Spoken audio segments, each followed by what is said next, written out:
外号矮子的古兹曼是80年代后期崛起的大毒枭，靠着从墨西哥向美国运送毒品非法获利超100亿美元。不过，在别人眼中他是十恶不赦的大毒枭，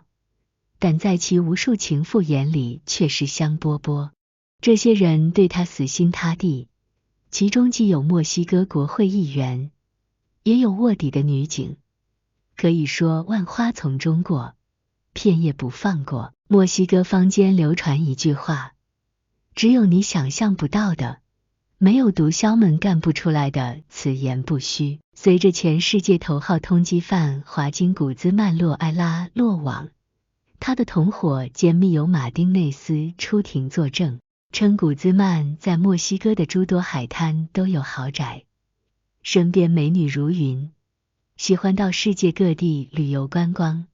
还曾前往瑞士做抗衰老美容项目，甚至拥有一个私人动物园，园内可坐小火车参观，生活之奢侈豪纵可见一斑。这并不奇怪，古兹曼这个靠贩毒发迹的墨西哥大毒枭，曾掌控着价值上亿英镑的贩毒帝国，积累了大量罪恶资产。开始今天的节目之前，大家一定要订阅我的 YouTube 频道，才不会错过更多精彩内容。古兹曼1993年第一次入狱后，通过贿赂狱警逃之夭夭。2014年第二次入狱后，儿子与手下花重金地道助他再次逃出升天。他的财富之巨是常人难以想象的。墨西哥曾有长达数百年的战乱史，这滋生出了墨西哥庞大的黑帮与贩毒集团。古兹曼正是在这一背景下发迹的。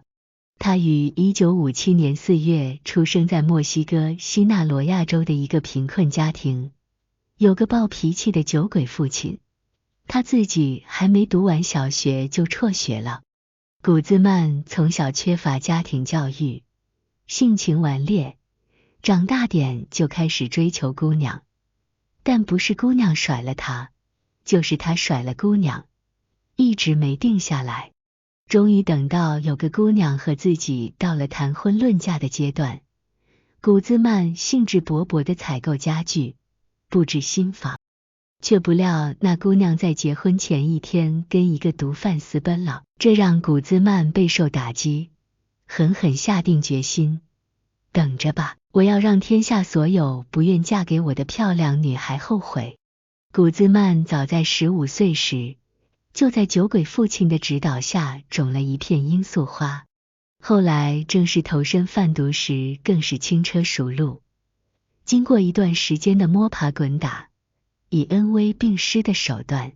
在毒品行业渐渐有了些名声。之后，古兹曼接触到了教父菲利克斯·加拉多，深受后者信任，成为了当时颇具规模的毒品集团的二把手。1989年，加拉多被捕，古兹曼的机会来了。他平日便善于笼络人心，让不少毒贩小头目甘心卖命。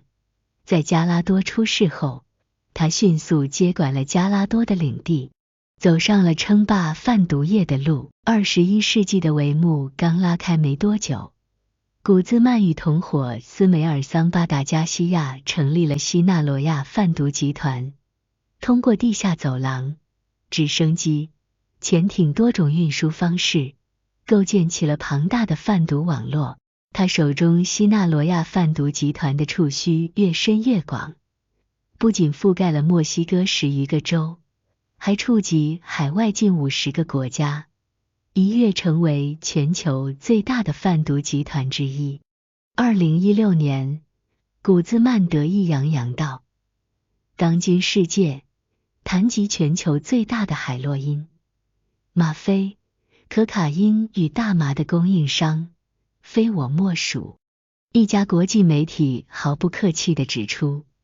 在墨西哥国内，与总统卡尔德隆相比，毒枭乔奎恩·古兹曼的影响力已经在其之上。墨西哥先驱报也称，毫不夸张地说，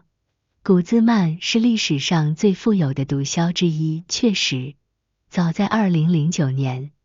古兹曼就在福布斯全球最有权力人物排行榜上名列第41位，名次还在时任俄罗斯总统梅德韦杰夫、法国总统萨科齐的前头。在福布斯全球富豪排行榜上，古兹曼也赫赫有名。古兹曼吮吸着无数个家庭的血，踩着千万人尸体攫取罪恶财富，但他带来的消极影响不止于此。最消极的影响是，古兹曼的故事激励了不少穷人孩子同样踏上了贩毒的不归路。一个墨西哥当地人说，我小时候就经常听到古兹曼和其他毒枭的传奇故事，他们拥有大宅院，浑身金光闪闪，他们出手阔绰，娶最漂亮的女孩，甚至老百姓唱的歌，都是歌颂他们的。古兹曼在人们的想象中蒙上了金色的光辉，向走投无路者、不甘居于人下者发出了致命的诱惑。美日报曾指出，在墨西哥，令人忍俊不禁的是，政府军经常会被黑帮贩毒团伙追着打。请注意，这可不是在拍影视剧，这是活生生的事实。长期以来，墨西哥黑帮贩毒势力极其强大，就连政府对他们也束手无策。尽管如此，古兹曼也不是没翻车过。他于1991年、1993年、2014年3次被捕，不过他依靠强大的超能力，1991年被捕时贿赂了当任警察局长，没有入狱，其余2次最后也成功越狱了。1993年，古兹曼在危地马拉被捕，被判处20年徒刑，不过他给监狱管理人员发工资，以此享受着私人菜单和嫖妓的待遇，在坐牢的日子里也过得有滋有味，而且他还能继续操控自己的贩毒集团，利用通讯工具不间断地发号施令。但人身自由被束缚的感觉还是不太美妙，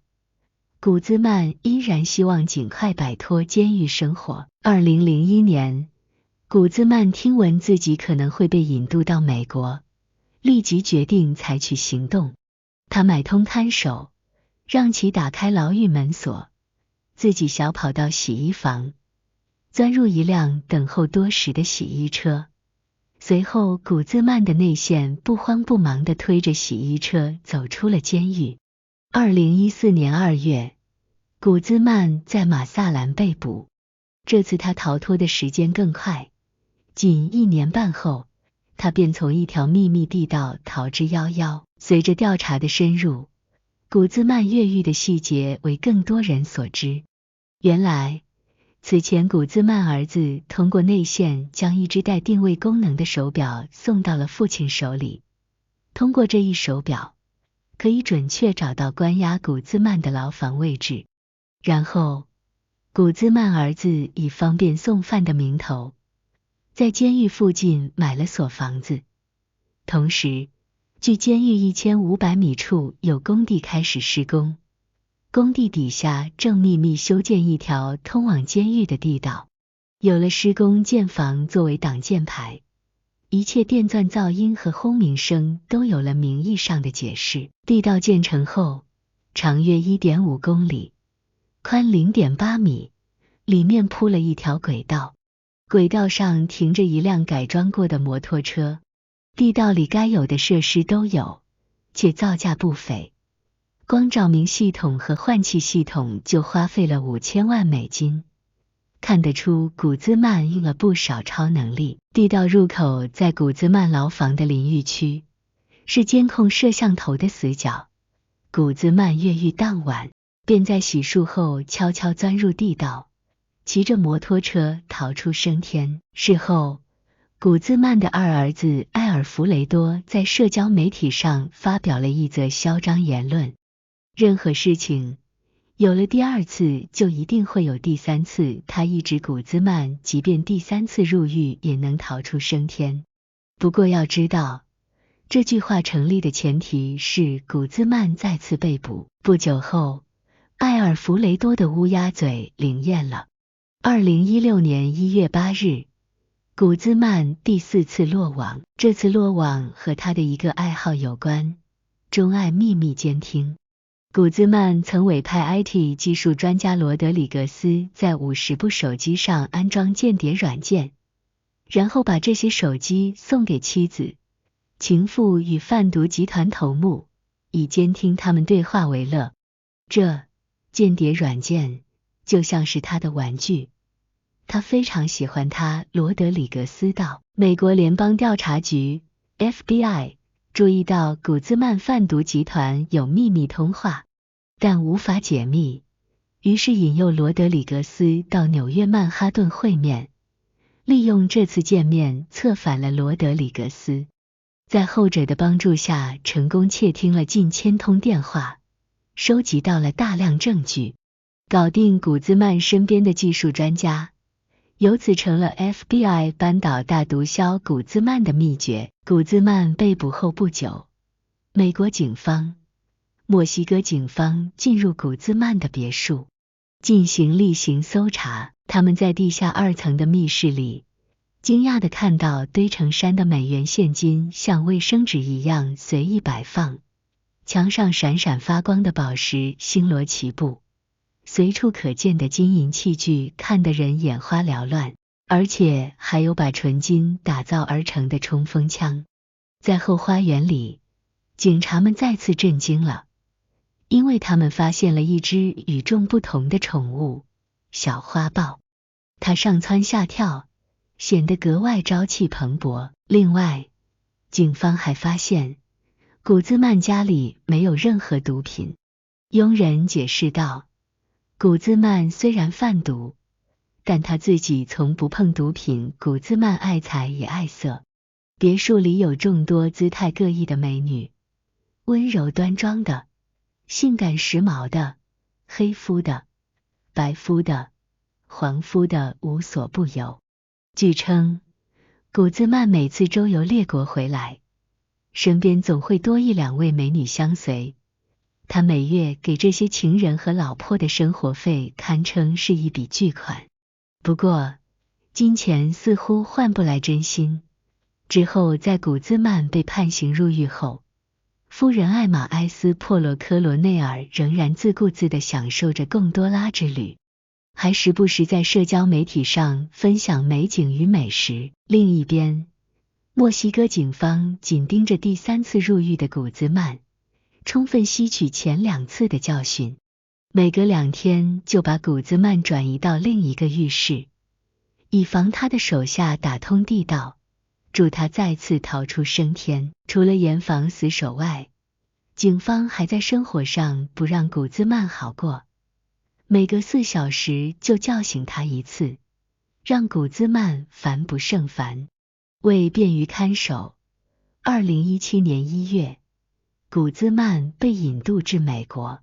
之前古兹曼的律师还积极争取不让古兹曼被引渡，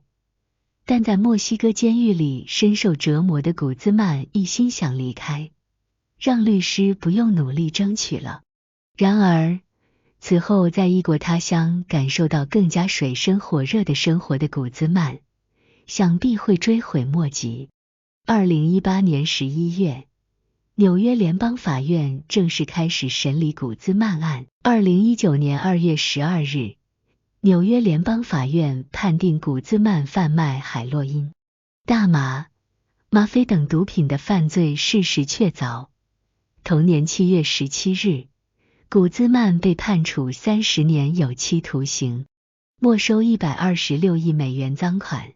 且终身监禁，不得假释。纽约检察官理查德·多诺霍认为，这一判决对于饱受毒品之害的美国人民，当然也包括墨西哥人民，无疑是一场空前的胜利。在法庭上，古兹曼的同伙兼密友马丁内斯带着证物出庭作证，将大毒枭古兹曼的豪奢生活曝光。据马丁内斯称，他们在20世纪90年代的可卡因繁荣期中，通过挖地道、伪装食品罐头等方式处心积虑地往美国运输可卡因，由此积累了难以计数的巨额资金。古兹曼从穷小子摇身一变成为豪拥4辆飞机的富人，在墨西哥的各大海滩基本都有别墅，在各州都有农场。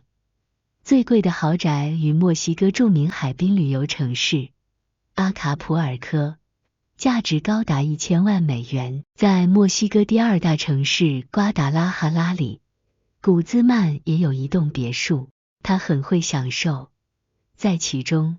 有宽敞的网球场与游泳池，还有一座私人动物园，随处可见鹿、狮子、老虎、美洲豹的身影。观赏方式是坐小火车，简直是毫无人性。古兹曼不满足于在家里享受，他还用假证件周游世界，到处游山玩水，顺便开拓市场。他还看重自己的外貌，跑到瑞士去做了抗衰老的细胞青春治疗。向来只有美女们以博毒枭欢心做美容项目，